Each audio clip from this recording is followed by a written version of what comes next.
Hello and welcome back to the channel. My name is Bonsai Boy, but my friends call me Bon, and today we're going to talk about MultiVersus. But before I get to that, well, as you can see, we're doing something a little bit different today. I'm on camera. I'm not normally on camera unless I'm streaming. But yeah, in general, I'll be kind of popping back here. You'll see me on camera, giving my thoughts and feelings on things in between the gameplay footage and whatnot. And if you like this style of video, if you like me doing this, be sure to let me know down in the comments below. Anyway, what is MultiVersus? First thing we can say is that MultiVersus is a platform fighter, and for those not familiar with platform fighters, it's essentially a Smash clone, right? Anything like Super Smash Bros, like Super Smash Ultimate, those kinds of games are what we call platform fighters, right? So there are other games like it. We had PlayStation All-Stars back in the day. There's like Brawlhalla and Rivals of Aether. There's even like a Nickelodeon one now. And MultiVersus is the latest in a series of games like that, right? It's the next contender in the lineup, as it were. What makes MultiVersus different from Smash, at least on the face of it, is that it has completely different characters from different IP. As everyone probably already knows, Smash characters are from Nintendo games and just video games in general, which I really love. I love that Smash is a celebration of games and game characters. And it's a great game, I really love it. But MultiVersus is doing a similar thing, but with characters from Warner Bros. Properties. So that could be things like Cartoon Network characters, DC superheroes and villains, things like that. Just anything that Warner Brothers owns. Apparently we're getting like Matrix characters, stuff like that too. So there's a wide range of things they can draw from because Warner Brothers owns so many things, unfortunately. On the bright side, that means that MultiVersus has a lot of options in terms of bringing in characters from different IP. Let's address the elephant in the room, as it were, and that's Smash Ultimate, right? I have played every Smash game. I love Super Smash Bros. I've played all of them since the very first one back in the day on the N64 when it was like a current game, right? And I played all of them on their, on the different Nintendo consoles. I mean, I grew up only playing Nintendo games and Nintendo consoles for many years. So I'm very attached to Smash and I love how it celebrates games. I love so much about it. There are issues with it, and I'm not going to ramble on about the problems or complaints I might have with Smash. And there's one thing in general I want to talk about, and that's as much as I think Smash is a good video game, I don't think it's a great fighting game. And that really only comes down to one thing. It's that in 2024, the online play is just too unstable and inconsistent for me to find it acceptable. And I think a lot of people would agree with that the online play in Smash for a long time has not been good. It never really was good. And I get that a lot of people play these games locally, they play them with friends, they play them at tournaments on LAN, but generally speaking, most people these days that play games multiplayer play them online. I don't think there's really any argument against that, and I don't think it's unreasonable to say that for a game to feel like a good competitive game these days, you should be able to play it pretty consistently with a quality experience online. And while you can get a decent experience online in Smash, it's a lot of effort. It's you having a good connection, you making sure that everybody you play with and against has a good connection, and even then sometimes it just doesn't care. I mean, I've had instances where I knew that I was on a 1 gig up, 1 gig down connection, and I knew my opponent was on a 1 gig up, 1 gig down connection, and it just didn't like our connection to each other for whatever reason, right? And it just didn't play well. So that's a big issue I have with Smash, and a big reason why I think MultiVersus has a place in the market right now is because, for the most part, when it works online, it works well. There are times when it has some issues, right? We've had some desync issues, we've had matches drop and stuff, but when you get into a match that functions, it functions well throughout. Even the matches that disconnect generally function well until they disconnect. Where in Smash, it's all over the place. It's very, very inconsistent, and you never know what you're going to get. We'll get to the differences and a lot of the similarities and the business model and all those things in a bit, but all you really need to know for now, and MultiVersus is basically Super Smash Bros, but it's playable online, it's available on every platform that Smash is not available on, and it's free to play. So, that's it. That's my pitch. Thanks for watching, as it were, but we're not going to end the video there. I don't think it needs to be better than Smash. I don't even think it needs to be equal. I just think it needs to be a decent game in its own right, and it'll have, a long life ahead of it. But we'll have to wait and see if they can deliver on that. In the meantime, I'm really enjoying myself. I think it's well worth a try. It's free to play. Why not try it if it's free to play, right? And I think it's definitely a solid competitor to Smash, given that Smash is a 6-year-old game trapped on 7-year-old hardware, and it doesn't run great online to begin with. So, it's also $50 up front with $55 in DLC. So it's, to get everything there is in Smash, it's not exactly a cheap prospect up front either. Again, we'll get to the monetization and stuff in MultiVersus later, but just putting it out there that, again, Smash is a game you have to pay for. You have to have a Switch, and you have to pay for the online service through Nintendo as well. So with that out of the way, we're going to move on to the combat section, how I feel about how I feel about MultiVersus in general. You're going to see me constantly slipping up on Smash and MultiVersus. I've done it like 5 times, I swear to God. Yeah, so we're going to move on to the combat section, talk about MultiVersus, how it works. Naturally, there's going to be a lot of comparisons to Smash, but these aren't going to be like positive, negative things. These are just going to be points of reference. People who understand how Smash works and how platform fighters work will have something to kind of bounce off of as I explain what's going on with MultiVersus. So yeah, let's dive right into that. And like I said, this section is going to be more scripted, all gameplay and stuff. So catch up with you on the next section. Let's get one thing about the gameplay out of the way quickly. This is unashamedly a WB themed Smash clone. What that means is you've got all the basics here in terms of what one would expect from the actual combat in Smash Bros. Every character has a mix of normal and special attacks, all mapped to just 2 buttons and the directional input of the stick, just like in Smash. There's also Smash Stick here as an option where you use the right stick to do your normal attacks and hold it for smashes. Where we see the first major change to the formula though is many characters have multiple special attacks mapped to the same input. When used once, the primary and more powerful special comes out and then goes on cooldown, at which point using it again will result in a different move until the first is done recharging. And rather than every grounded normal attack being a chargeable Smash attack, each character has their own unique collection of Smash attacks across their grounded and aerial normals. You'll also be able to use any 2 special moves in the air before needing to reset. Which brings me to the next thing I'd like to talk about, recovery and stage deaths. Okay, I'll come right out and say it, I'm not very good at Smash Bros. While that is in large part because the quality of the online play often discouraged me from improving, it's mainly because I'm terrible at playing the stage. I suck at ledge guarding, I self-destruct with embarrassing frequency when knocked off the stage. I like the actual fighting mechanics and the character kits. I even like the platforming elements, but I've always struggled with recovery in Smash and much prefer stages where falling to my death is not an option. I think that's just the traditional fighting game fan in me, but I digress. So naturally, I'm a little biased here, but getting back to the fact that you can use 2 specials before resetting in MultiVersus, this is combined with the ability to climb up the side of a stage. And together, they really make falling out of bounds unlikely, unless an opponent works for it and knows what they're doing in order to force it, like by spiking you. You'll rarely get knocked off the stage and die because you didn't use your recovery ability in the right spot or simply got knocked too far away. So yeah, I really like this. I really enjoy this change to the formula. I like that recovery is not such a big element of the gameplay. Now, I know a lot of people will say skill issue, fair enough, right? Like, I mean, they're not wrong. It's a skill issue. I struggle with it, but I like that MultiVersus does it differently. I like that the being knocked off the stage is not such a big deal. And that it has also encouraged me to get better at ledge guarding and get better at spiking opponents because it's more important to how the game plays, right? When I know that, because I can get to stage easily, right? I know my opponents can get back to the stage easily, which means it encourages me to learn how to ledge guard and it encourages me to learn how to spike. And it makes doing those things feel less risky because I can still also get back to the stage as we're talking about, right? So those are my feelings on that. I really like how that feels. I like what they've done with that. But let's get on to the last few things. Now, there's a few other things worth mentioning, like the lack of a shield in favor of a parry and dodge system that uses stamina, the ability to make small changes to your character with perks, and the inclusion of a variety of buffs and debuffs. Those are really the only other major differences that come to mind when I think about how it works compared to Smash. But, in general, it feels like Smash Bros. It feels like I've made my point. It feels like Smash Bros.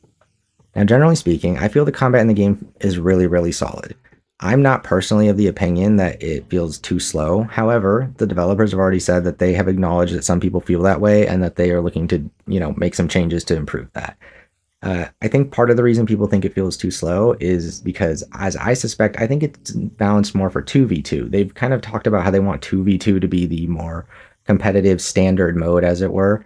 And I think with that in mind, the slightly slower pace makes sense given that you can't speed it up too much more, or I feel like it's kind of going to turn into a clusterfuck, right? Like, I think they have a good balance with it. I think 2v2 feels really good.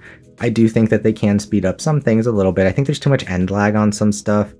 I definitely feel like there are moments where it just could feel a little faster, and I agree, and I think obviously they agree or they wouldn't be looking to make those changes, right?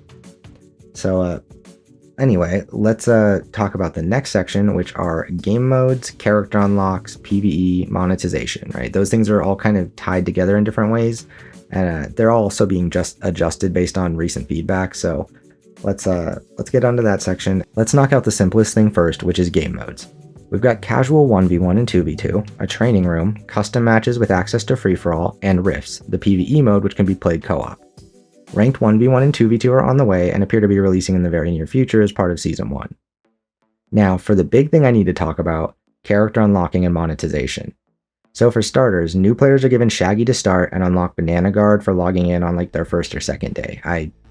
It was confusing to me whether it's the first day or the second day. I got it on the second day. It might be that you get them on your first day and it just didn't count to the very first day we played the game. Anyway, the rest of the characters, except for a weekly rotation of 4 that are free for the week, all have to be unlocked either with fighter coins or Gleamium. Fighter coins are earned by daily, weekly, and event missions as well as by playing the PvE mode. Gleamium, on the other hand, is the premium currency, which you can occasionally earn via events and missions, but is mostly what you pay for. Now, I'm not going to go too into the weeds with this, but the gist is that it costs roughly $10 in premium currency for a character, and the fighter coins aren't stingy, but they're not particularly generous either.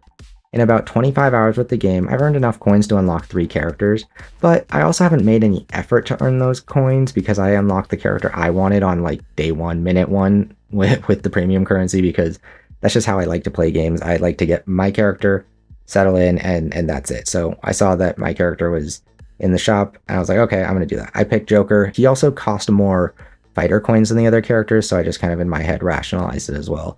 If I was going to earn him, he's going to take a little longer to earn than everybody else anyway, and he's who I wanted to play, so I was like, whatever, I just picked him up day 1 with the premium currency, and, you know, anyway, that's my point. I picked him up. I'm not going to bother arguing whether or not having to unlock characters or the prices to do so are fair, because frankly, I don't think there's anything wrong with it. The game is free to play, and many free-to-play games make the option to pay for characters a means of monetization. On top of that, Nintendo had no issue charging for the fighter passes, in addition to the cost of the game and the subscription you have to pay for their jank-ass online service. And one of the many things the developers have already promised to address is the rate at which you can earn characters for free. As for my thoughts on this, I think that characters should be earnable a little bit quicker, just in general. And as we'll get to, there's another big issue here that we need to talk about. But yeah, in general, I think character unlocks isn't really an issue. I don't think charging to unlock them is an issue. I don't think the price for them is really an issue. It all seems familiar to me. I don't see any issues with these things. It's a free-to-play game, and you don't have to pay for any of this stuff, right? So, but having said that, there is one major thing I want to hammer home because it seems like a ridiculous oversight on the part of the developers. At the time of recording this video, you cannot try characters you do not own either in practice mode or in local play. Now, I honestly didn't think this was a huge deal at first. Like, yeah, obviously you should be able to try before you buy, but other than that, I didn't get it. And then it was pointed out to me that how are you going to run tournaments if local play doesn't have characters unlocked by default? Like, you just can't do that. Like, it's just an incredibly stupid choice, and the best I can figure is that they honestly didn't think about it in their rush to get things out the door on time. Now, I know the cynics will say, nah, they're just being greedy, but I really don't believe for even a second that the developers of a fighting game would intentionally kill any and all local/LAN play on purpose like that. Like, that just seems like a major oversight. That seems like a huge misstep. Even if, you know, greedy publisher wants all the money or whatever, that seems like a bad way to try and get it, right? They know better. There's much more practical ways to generate a profit that won't kill the game and kill the ability to generate profit.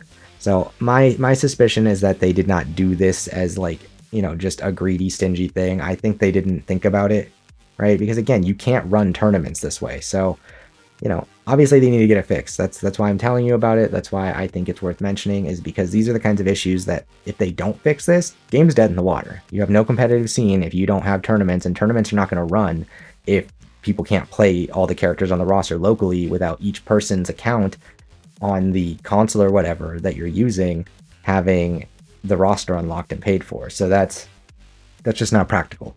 And again, I think people should be able to try before they buy a character. Like, it's one thing to charge for the characters. I really don't think that's an issue, but both for the sake of unlocking them and if you're, as a paying customer, if you're buying them, you should be able to try them first. I think that's just freaking practical. So yeah, put that in the practice room or whatever. I agree. Those are things that definitely need to be changed. As I said, there are some bugs that we dealt with, like occasionally the end screen, like the end screen after you won a match was kind of like lagging out for some people. They wouldn't be able to like select a rematch. If they did, it would just kind of break, and you just have to wait for the load screen to end or whatever.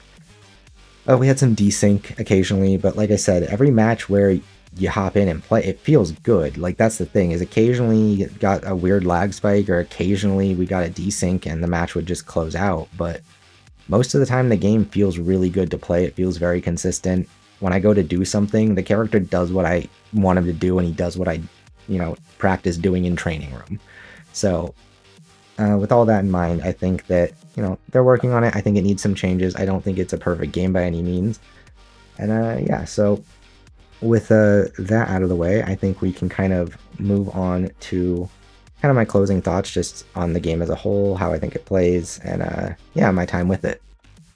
So MultiVersus in general, I think, is really a solid Smash competitor. I don't think it's a perfect game. I don't think it's a better game than Smash by any means.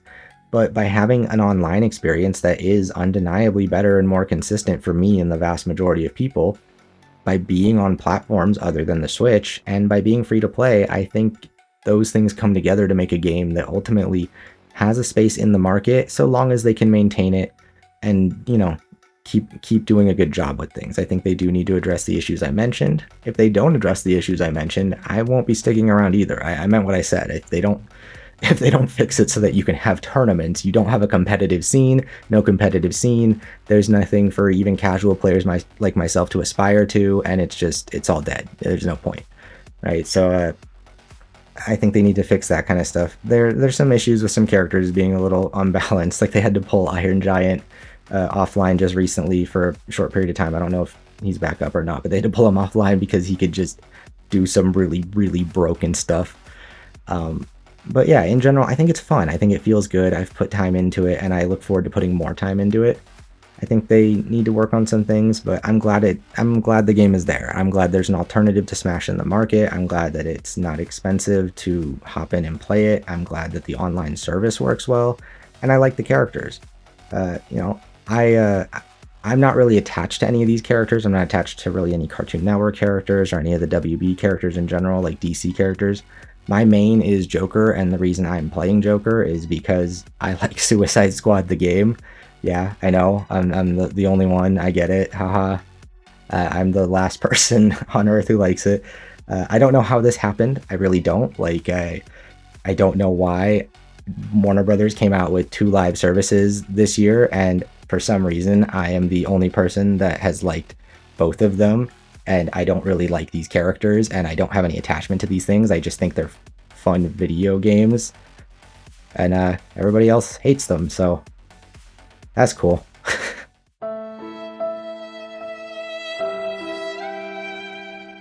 Anyway, I think MultiVersus is a great time. I think that it's getting a lot of flack unnecessarily, but hopefully if they can sort out the issues we've talked about, it'll be a good game and people stick with it. I look forward to seeing that.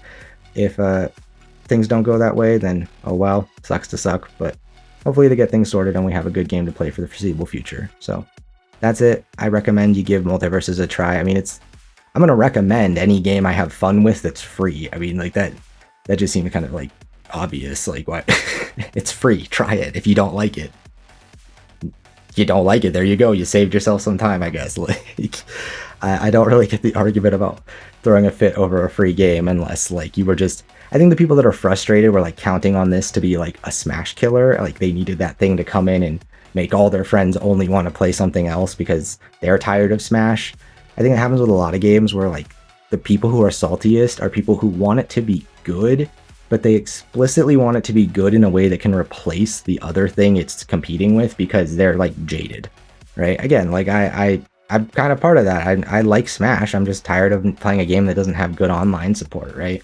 So, I get that sentiment that there are some people that are just like overly passionate about the state of this game and how it plays and, the monetization right now. But it just came out. It's a free-to-play game. Give it a try. Decide for yourself if you think it's worth it or not. Worst case scenario, you picked up and tried a game. God forbid. I know gamers hate playing games, but whatever. Anyway, that's it for me. Thanks for watching. Have a good one. And yeah, if you like this video, if you like this kind of format, me doing something a little bit different, like, subscribe, let me know down in the comments, and I'll see you next time. That's all for me. Have a good one. Peace.